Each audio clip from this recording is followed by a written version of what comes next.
En par ved Hey guys, what's up? I'm Dave Klein of Dave Control, and I'm here with Dom, Product Development Ninja of Hellblade, which is a game that I wanted to share with you guys because I saw this. It was one of the games that came up with a trailer when Sony started pushing out trailers, and I saw it and I was like, this game looks really sick, and I wanted to check it out. I got to do a hands-on with it, and it's something I really want to share with you guys. So Dom, why don't you go ahead and explain for everyone sort of the basic premise of the game? Yeah, so Hellblade is Ninja Theory's first independently developed game. Yeah. And it's really about delivering a game that is for Ninja Theory fans. So the focus is on responsive, hardcore combat, on an engaging story, and on a unique art style.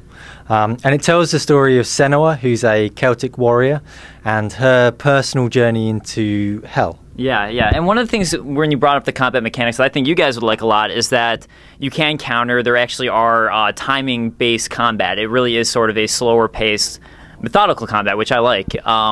So can you talk about some of the mechanics that you guys are trying to throw into the combat? Yeah, sure. So at the moment we have very much the core combat system at its kind of basic level, and we're going to build layers on top of that. But it's akin to a one-on-one fighter. So there's a combat system that is accessible in the game from the very beginning. There's no skill trees, there's no unlockables. It's all about Senua, her sword, and mastering her combat. And the encounters are one-on-one. They're intimate, and we want every fight to feel like they're a real battle, like they're really meaningful. Yeah, I mean, playing it hands-on, every battle was engaging and fun, which was nice. Personally, I'm not a fan of just slicing through hordes. It's not engaging, so each battle meaning something is more fun for me personally. Yeah.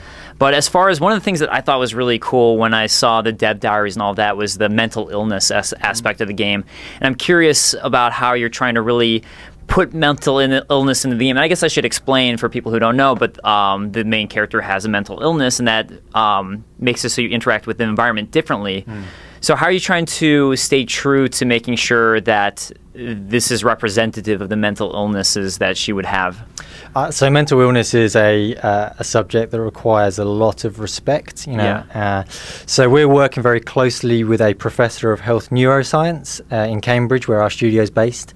We're working with an organisation called Wellcome Trust, who are a charitable foundation that are focused on spreading the understanding of science. And we're reaching out to groups involved in mental health as well, to speak to people that have been affected directly by mental health difficulties.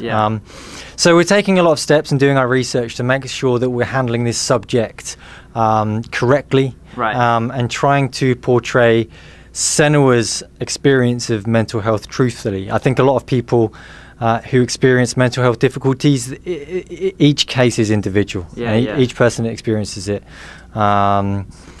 differently. So we're trying to portray Senua's experience in a truthful and accurate way. Right, and I find it interesting because you're actually utilizing that for the mechanics of the game themselves. Like, exploration is a big deal in this game, which personally I enjoy, and you're actually making it so she can see things differently because of this mental illness.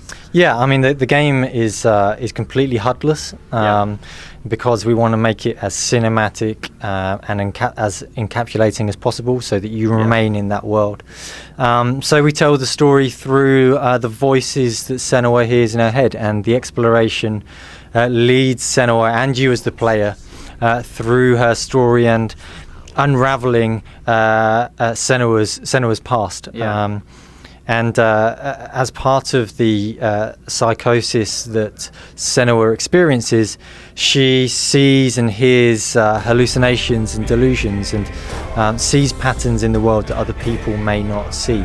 And that's what leads you through the exploration and the story. Yeah, great. Well, thank you so much for your time. And honestly, I think this game looks really cool. The hands-on was fun, so you guys know, and I just wanted to share it with you guys. So again, thank you so much for your time. I really appreciate it. Thanks a lot. Thank you.